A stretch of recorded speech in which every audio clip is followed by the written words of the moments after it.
Hey guys, today we're going to be taking a look at the EDC Core Double Arc Electric Lighter. Special thanks to Tom of EDC Core for providing this item for review. Now, this review is going to be a little bit different than you're probably expecting. First off, I don't smoke. So many of you may be wondering why I'd even bother reviewing a lighter at all, and the answer is pretty simple. I think it's a pretty cool idea. A rechargeable, high-tech lighter looks like something out of a sci-fi film. I've owned a few traditional lighters in the past, and I still have one, but the issue I have with them is they're always drying out. I only use mine once every few weeks, and because of that I have to fill it up every single time. And by the time I'm ready to use it again, it's all dried up and I have to fill it up again. It's not a huge deal, but this rechargeable lighter should solve that issue. So what exactly is an arc lighter, and how do they work? Well, simply put, it's an electric lighter that doesn't need any fuel. It uses pure electricity as the ignition source. The battery is pretty small at only 3.7 volts with a 220 mAh capacity, but it's rated to offer about 300 sparks per charge. If you want more specifics on how this design works, there's a great video that I've linked down in the description. Now, when I first learned this works by charging up large amounts of electricity, I did have some safety concerns, but it seems like EDC Core planned for this. First off, there's a power switch on the bottom, so unlike some other electric lighter designs, you can manually cut the power.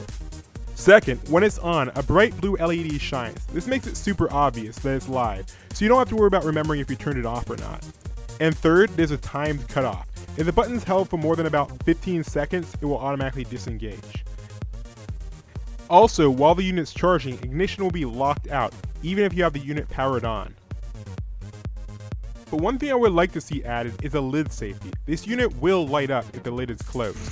Now, there's nothing for it to contact when the lid is closed, and the unit's pretty well insulated, and the amperage isn't high enough to cause any serious harm, so it's pretty safe, but it would be a pretty nice addition. Now let's move on to the design of the unit. It's fairly small, about 3.5 to 3/4 of an inch, and has a small amount of weight to it, about 3 ounces. The exterior is coated in a zinc alloy that really adds to the futuristic look. The ignition button is surrounded by 2 fairly bright LEDs that really fill out look in indoor light. The hinged lid is kept open or closed by some small magnets, and they do a great job of holding the lid in place. And the pull of the magnets gives the lighter some great snapping sound. It's quite satisfying. While obviously not waterproof, the lighter is still splash and rain resistant, and it should hold up very well in heat or in cold. For simple lighting jobs, this works pretty flawlessly, but when it comes to heavier jobs, it starts to run into some small issues.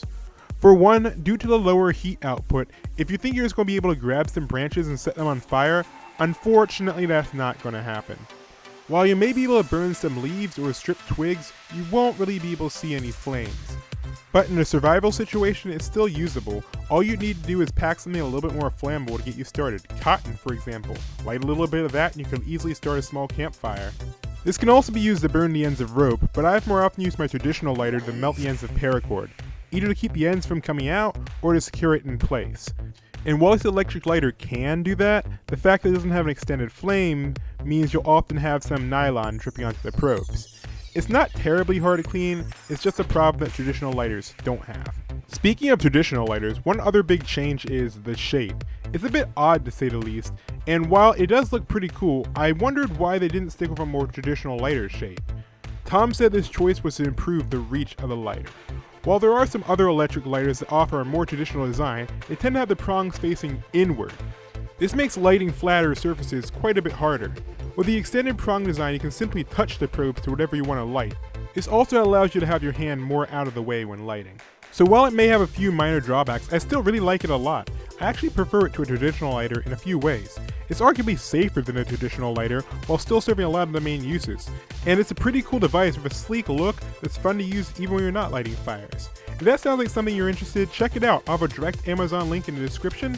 So thanks for watching, I hope you enjoyed this video, and I'll see you guys in the next one. Later!